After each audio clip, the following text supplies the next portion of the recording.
Good morning, students.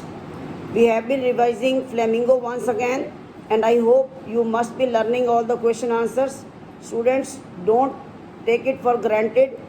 All these classes are very meaningful. Second time it is when I have been teaching you the chapters with complete explanation. So please listen to the video and learn question answers. Be ready for test. As soon as the school starts, we will conduct the test every day.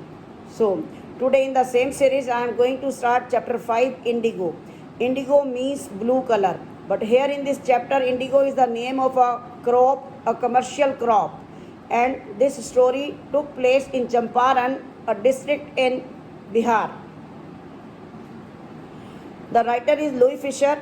Students, Louis Fisher went to see Mahatma Gandhi in his ashram Sevagram in 1942, and that day Gandhi said that he would tell him about his struggle against the British, which took place in 1917, and for the first time when he felt that they were the outsiders and they must quit India. This incident he would narrate today to Louis Fisher. Gandhiji says that in the month of December in the year 1916, he went to attend the annual meeting of Indian National Congress at Lucknow. There were about 2,301 representatives or members and visitors, many more visitors to see the proceedings.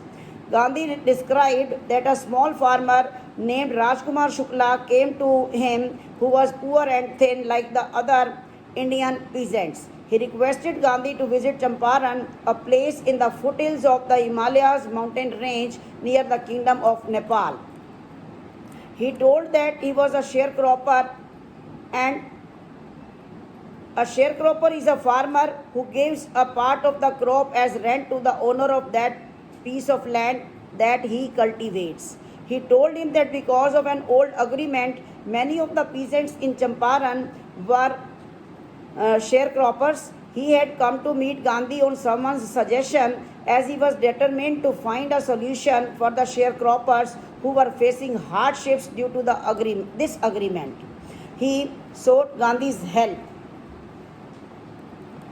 After hearing his problem, Gandhi told him that he had to visit Kanpur and some other parts of India due to prior appointments. Shukla went with him everywhere.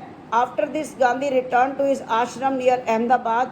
Shukla was always there with him for several weeks, requesting him to fix a date to visit Champaran.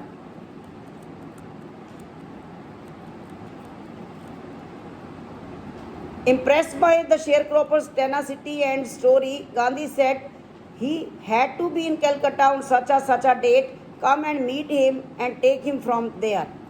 Months passed. Shukla was sitting there in Calcutta, and Gandhiji was very much impressed with the tenacity, with the determination and story of the peasant. He told him that after a few months he would be coming there in Calcutta.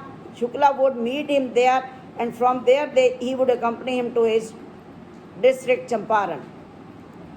On the day that had been fixed, Shukla was eagerly waiting for Gandhiji. When Gandhi got free, they both took a train to Patna. Mind that before going to Champaran, they visited many other cities, and you have to answer which cities they had visited.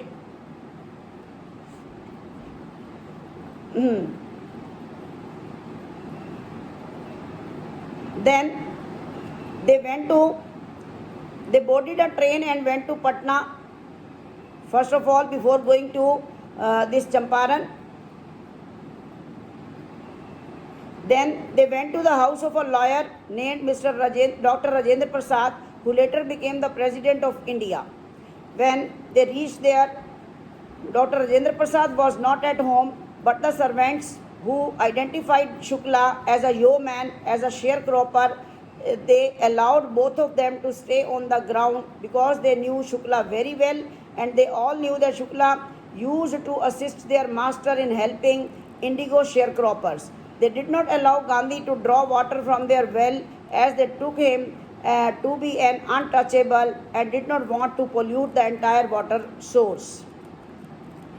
As Shukla was not able to provide Gandhi with sufficient information. Therefore, Gandhi decided to go to Muzaffarpur, which was on the way to Champaran, to collect complete information in this regard. He sent a telegram to Professor J.B. Kripalani, who was a teacher at Arts College in Muzaffarpur. Gandhi had seen this man at Tagore's Shanti Niketan school in Kolkata, and Gandhi took a train to Muzaffarpur that arrived at midnight on 15th April 1917. Kripalani was already waiting there with his students, with a large body of students to welcome Gandhi. He was received by Professor Kripalani, but Gandhi stayed there for 2 days at Professor Malkani's home, who was a teacher in government school. According to Gandhi, it was remarkable thing that a government professor was entertaining him, because in those days people in small localities were afraid of supporting those who supported home rule. The news of Gandhi's arrival and the purpose of his mission spread through Muzaffarpur and Champaran very fast. Sharecroppers started to visit him. Muzaffarpur lawyers informed Gandhi about the whole situation as they represented various peasants in court.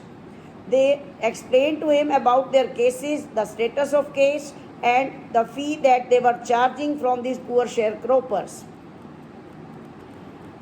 Then Gandhi scolded the lawyers for charging such high fee from the poor sharecroppers. He decided that it was useless to go to the courts, as the judiciary was not doing anything good for the peasants. He said that as long as the peasants were suppressed and full of fear, it was useless to visit the courts. He wanted to set them free from fear. Most of the fertile land, agricultural land in the Champaran district was possessed by Englishmen, who had divided them into various estates, various parts. The peasants were the occupants of these lands. Englishmen forced the peasants to cultivate indigo on 15% of their total land and to give the crop to them as rent.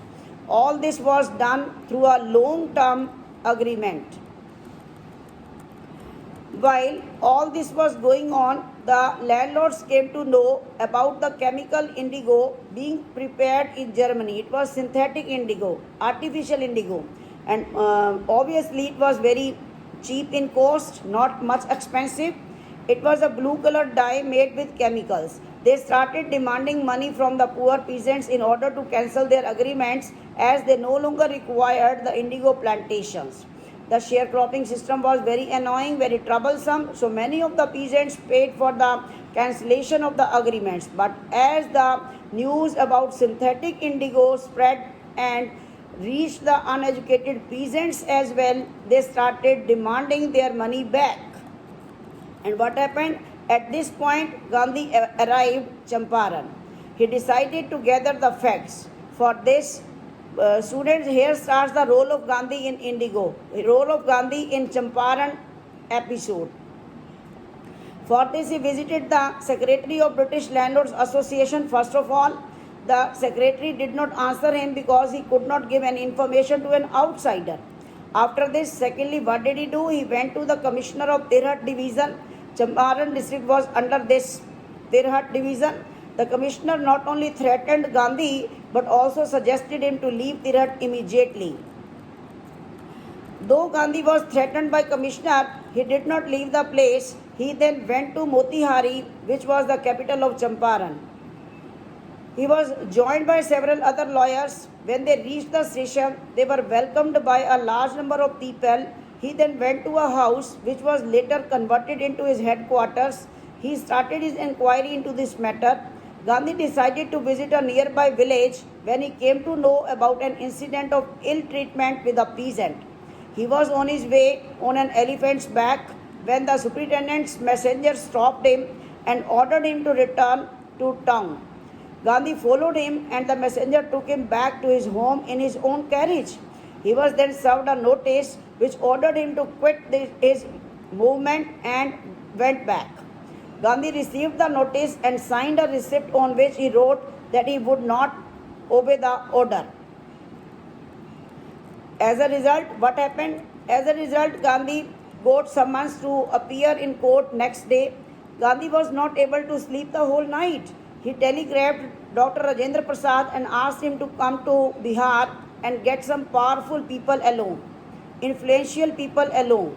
He sent some guidelines to the ashram and also telegraphed the whole matter to the Viceroy Emperor of India. Next morning, Motihari was full of peasants, important students, as they wanted to support Gandhi. None of them knew about his works in South Africa. What did he do in South Africa? Gandhi raised his voice against the rights of Negroes, and in their country he made them unable to enjoy all the rights, and it was Gandhi's own country, he could do anything. They only knew that there was a Mahatma who wanted to help them and was in trouble due to the officials. They started gathering in front of the courthouse. This incident was their attempt of setting themselves free from the fear of British. Thank you. Next part I will send in the next